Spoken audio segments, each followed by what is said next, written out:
Russia considering major withdrawal over Dnipro River.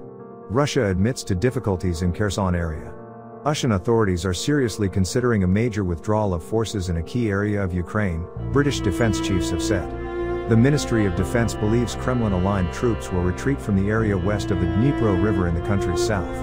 On Thursday morning, the ministry tweeted, on Wednesday, the recently appointed commander of Russian forces in Ukraine, General Sergei Surovikin, told Russian media that a difficult situation has emerged in the Kherson area. He endorsed the previously announced plans of the occupation authorities to evacuate the civilian population.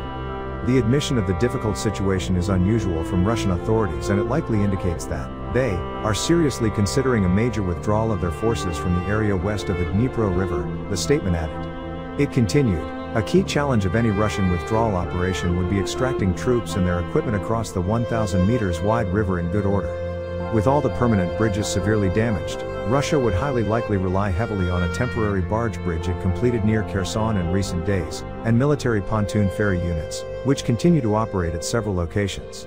However, Kirill Stremousov, one of the Russian-imposed leaders in occupied Kherson, posted on Telegram that Ukraine was losing morale and running out of troops in the south. The Moscow-backed self-appointed officials in Kherson have reportedly begun moving civilians into Russian territory. Kremlin-loyal Vladimir Saldo, who has put himself in charge in the southern city, spoke of plans to move up to 60,000 people across the Dnipro River. He said on Wednesday, "We are not going to surrender the city." Russia showing level of desperation as Putin scrambles to change military chiefs. Vladimir Putin's recent reshuffle of Russian military chiefs is a desperate bid to reverse recent losses in Ukraine, according to a leading military expert. Military analyst Sean Bell has described Vladimir Putin's recent moves to fire and replace senior military officials as a sign of desperation. Putin has replaced the generals leading Russia's invasion of Ukraine amid a series of embarrassing defeats at the hands of Ukrainian forces. Mr. Bell told Sky News, "It has all been happening in the last 10 days, which after 8 months of war, why now? In the context of Russia's military forces are struggling, they have been conceding ground despite mobilizing, they are still not making any progress. And Putin has very limited options at the moment, so he can't do very much on the ground. So he is seeing what he can do in the air, doing what he can, and let's be clear, energy is not a military target, it is designed to specifically target the population. The kamikaze drones which we have been hearing about the last couple of days, very reminiscent of the doodlebugs of World War II. They are a terror weapon, and I think that just shows the desperation, and particularly 4 out of the 5 generals that started this war, running this war for Russia, have been fired. Shows a level of desperation," he added. Although Ukraine is successfully prosecuting counteroffensives against Russian forces in the east and the south, it is struggling to protect power-generating facilities and other utilities from Russian missile and drone strikes, which appear designed to disrupt and demoralize as winter approaches. German Chancellor Olaf Scholz accused Putin of using energy and hunger as weapons. Scorched earth tactics will not help Russia win the war. They will only strengthen the unity and resolve of Ukraine and its partners, Scholz told the German parliament.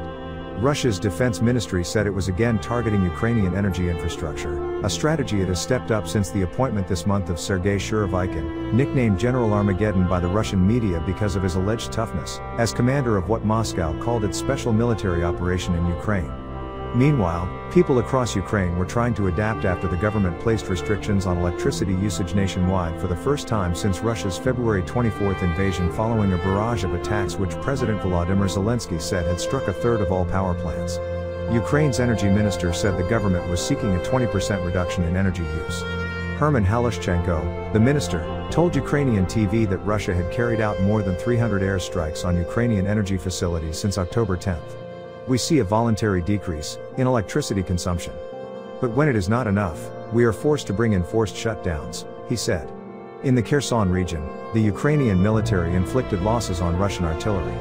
The Ukrainian military in the Kherson region inflicted losses on Russian artillerymen. The military was shown photos of the occupiers' broken equipment. The images show destroyed T-62 tanks, mount-pound armored personnel carriers, anti-aircraft guns on trucks. A self-propelled 2S-19 Mazda S artillery installation was also found among the burned equipment. Soldiers of the 17th Separate Tank Brigade, in cooperation with other units of the armed forces of Ukraine, are confidently liberating the territory from the occupiers, the military said. Fighters of this separate Kryvorska Tank Brigade, named after Kostiantin Pestyushka, defend Ukraine in the Kherson region. The Ukrainian military also showed the destruction of Russian artillery on the southwestern side of Dudkin. It is reported that the Masta S-2C-19 self-propelled artillery installation and the Masta B-152mm towed howitzer were hit. At the beginning of October, the Ukrainian military raised the flag in Novopetrivka and entered Dudchany. Active hostilities continue in the Kherson region. Territorial communities along the battle line and in the rear areas systematically suffer from shelling, missile strikes, and drone attacks. The Russian occupying forces are conducting an active defense and trying to hold the occupied borders. According to the information of the Operational Command South, the occupiers are trying to inflict fire damage on the Ukrainian troops using aviation, barrel artillery, jet systems and mortars. Putin declares martial law as Russian leader runs out of options. Russian President Vladimir Putin has declared martial law in the 4 regions of Ukraine that Russia claims have just been annexed. On Wednesday, Putin announced that he had signed a decree authorizing martial law which would apply to the oblasts of Donetsk, Luhansk, Zaporozhye, and Kherson. During a video conference on Wednesday, Putin said the decree will immediately be sent for approval to the Federation Council, and the State Duma will be informed of the decision. State news agency TASS reported this was in keeping with the legal requirement that the 2 houses of government be informed of such a move, the agency added. We are working to solve very difficult large-scale tasks to ensure Russia's security and safe future, to protect our people, Putin said. Those who are on the front lines or undergoing training at firing ranges and training centers should feel our support and know that they have our big, great country and unified people behind their back. Since the start of his invasion of Ukraine, Putin had so far refrained from calling for martial law across the rest of Russia, which would put the country on a formal war footing.